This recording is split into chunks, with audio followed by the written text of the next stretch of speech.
샬롬. 지난 한 주간도 주 안에서 감사와 기쁨 그리고 평안의 시간들 잘 보내셨습니까? 날씨가 점점 더워지고 있네요.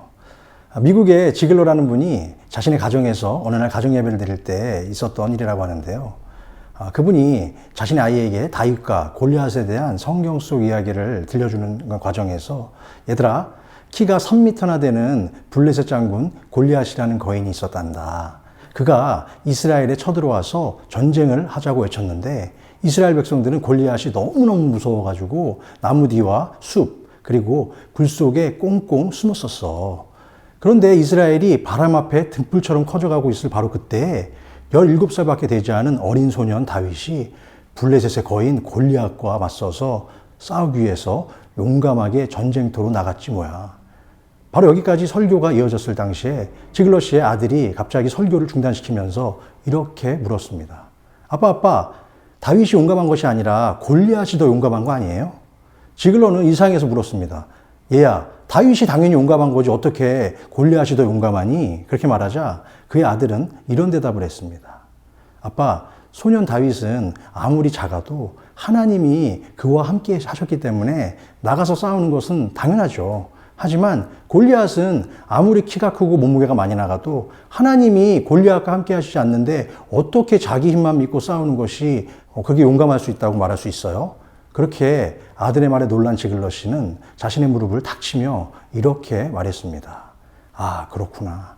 세상에는 골리앗과 같이 하나님을 믿지 않고 자기의 힘만 의지하는 그런 사람과 반대로 다윗과 같이 아무리 약하고 어려도 하나님의 말씀에 순종하며 살겠다고 하나님의 종이 되기로 다짐하는 사람이 있구나. 그렇게 두 가지 사람들의 종류가 있겠구나라는 생각을 했다는 것입니다. 사랑하는 성도 여러분, 용감하다라는 말은 두려움이 없이 기운차고 씩씩하다라는 말의 의미인데요. 세상에는 두 종류의 사람이 있는 것 같습니다. 다윗처럼 하나님과 함께 동행함으로 인해서 고난과 역경 앞에서도 용감히 맞서 싸워 이기는 사람과 골리앗처럼 자신을 믿고 까불다가 결국에는 멸망의 길로 걷는 그런 사람들도 있죠.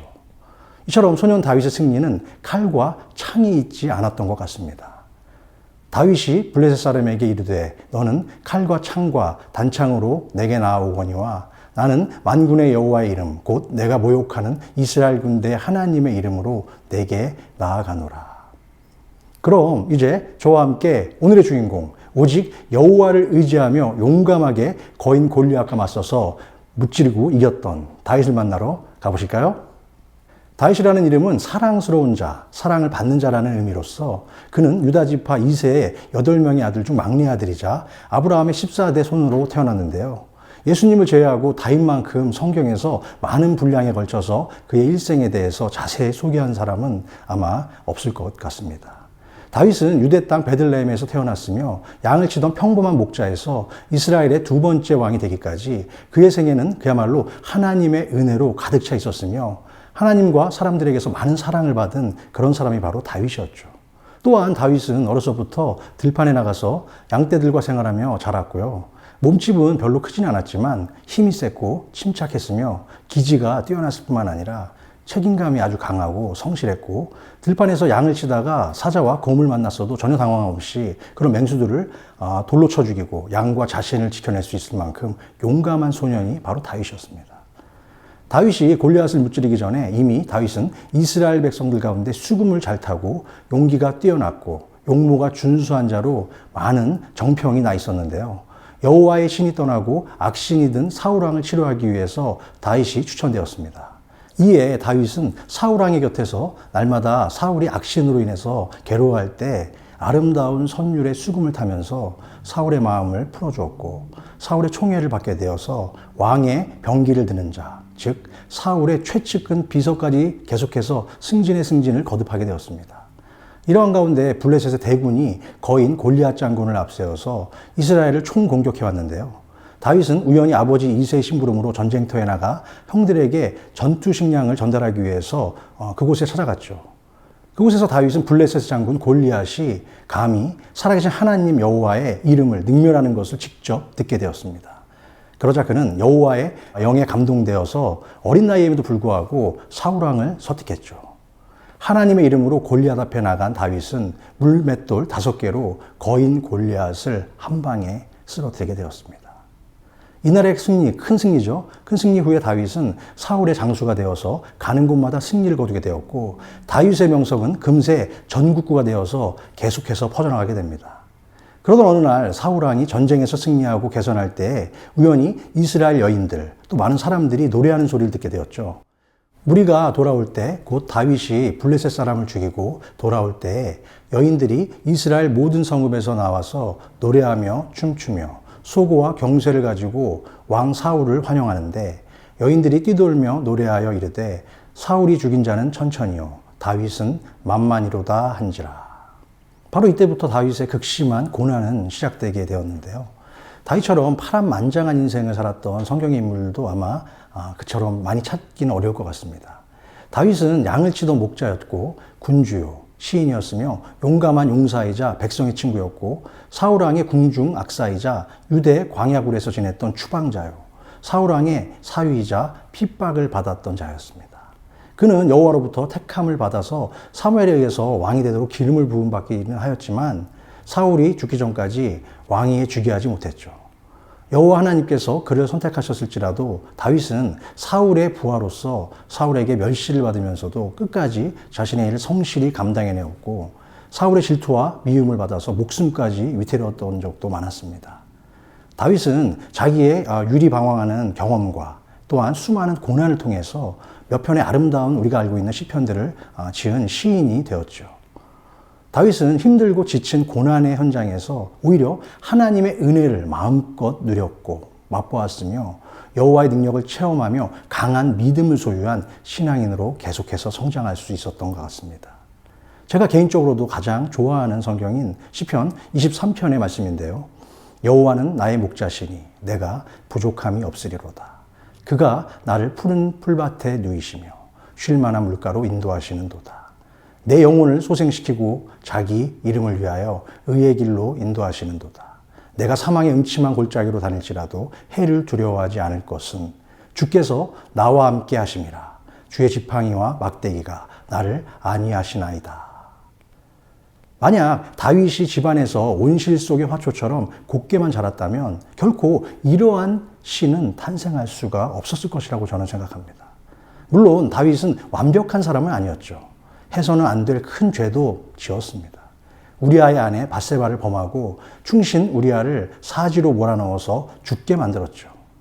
아들 암논이 딸 다말을 강제로 취한 다음 미워하고 버렸음에도 불구하고 아들을 제대로 징계하고 훈육하지도 않았습니다. 또한 아들 압살롬의 반역과 죽음, 그 모든 것들, 결국 다윗은 자녀 교육에도 실패했을 뿐만 아니라 미갈, 아히노암, 아비가일, 밧세바 등 많은 아내와 첩을 두었으며 소생으로는 19남 1녀와 그 외에 수많은 첩의 또 아들들이 더 있었는데요. 이처럼 다윗은 아름다운 믿음의 가정, 또한 가장으로서의 본은 보이지 못했던 것 같습니다. 그럼에도 불구하고 왜 하나님께서는 다윗을 내 마음에 합한 자다라는 말씀을 하셨을까요?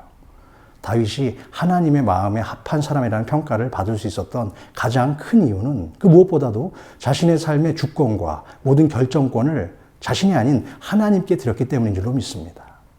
다윗은 인생의 위기 순간마다 선택의 기준을 자신에게 두지 않았고 오직 여호와 하나님께만 두었던 것이죠.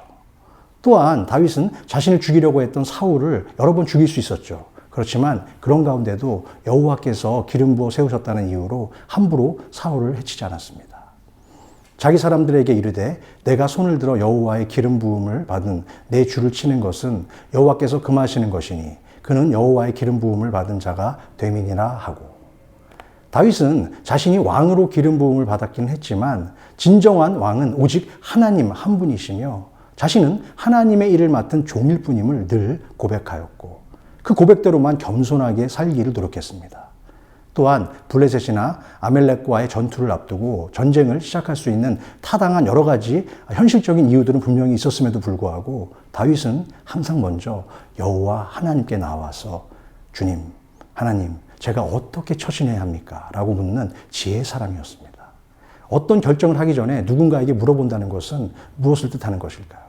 그것은 아마도 그 사람이 자신보다 권위가 더 높다는 것을 인정하는 것인데요. 이처럼 다윗은 자신이 왕이 아니라 하나님이 만왕의 왕이심을 삶으로 보여주었던 것입니다. 또한 다윗의 최대 강점은 자신의 죄를 깨닫고 하나님께 바로 돌이킬 수 있는 회개 또한 기도의 사람이었습니다. 모든 사람은 연약한 죄인이기에 실수하거나 넘어질 수밖에 없지만 다윗도 그래서 물론 엄청난 죄를 범했던 연약한 인간이었죠. 하지만 다윗은 하나님께 회개하는 사람이었다는 것이 중요한 포인트입니다. 시편에는 치근할 만큼 뜨겁고 간절한 다윗의 회개 기도가 많이 나타나고 있는데요. 다윗은 회개를 통해서 바로 자신을 회복할 줄 아는 용기 있는 신앙인이었고 또한 하나님과의 바른 관계를 늘 회복하는 것을 갈망했던 믿음의 사람이었습니다. 사랑하는 바이블 인간극장 시청자 여러분, 다윗의 삶을 통해서 저는 여러분들에게 한 가지 변함없이 또 질문을 드리고 싶은데요. 나는 하나님으로부터 어떤 사람이라는 평가를 듣고 싶은가? 호랑이는 죽어서 가죽을 남기고 사람은 죽어서 이름을 남긴다라는 옛말이 있는데요. 한 사람이 살아있는 동안 인생을 어떻게 살았는지는 그 사람이 죽고 나면 정확한 평가를 받게 되는 것입니다. 살아생전에 온갖 부귀영화를 누리며 사람 위에 군림하며 살았다 할지라도 하나님과 사람 앞에 정직하고 바르게 살지 않았다면 그의 인생은 결국 실패한 어리석은 인생일 수밖에 없는 것입니다. 하지만 하나님을 경외하며 살아가는 모든 그리스도인이라면 이 땅에서의 삶을 마친 후에 누구나 주님의 심판대 앞에 서게 될 것을 항상 기억해야 합니다.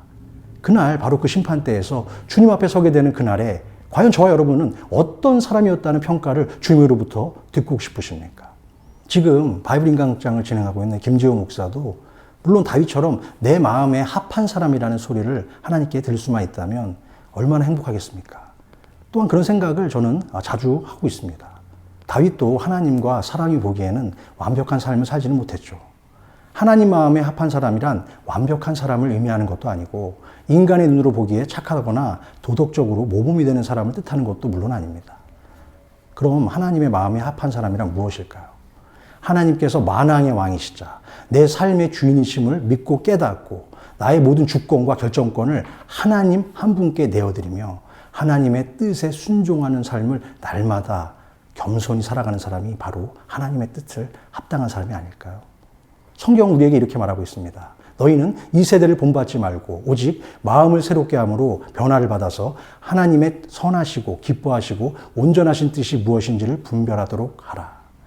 다윗처럼 나의 연약함과 죄까지도 하나님 앞에 온전히 내어놓고 회개하며 나의 뜻이 아니라 하나님의 선하시고 온전하신 뜻을 따라서 행하며 하나님 마음에 합한 자라는 칭찬을 듣는 저와 성도 여러분들 그리고 성도 여러분들의 가정과 우리 또 교회들이 되길 바랍니다. 그것을 우리는 늘 바라야겠죠. 그럼 다음 이 시간에는 바이블 인간극장 제17화 다윗의 가장 절친한 친구 요나단 편으로 여러분 곁에 또 찾아뵙겠습니다. 그때까지 주 안에서 평안하시고 감사하시고 그리고 행복하시기를 기원합니다. 샬롬!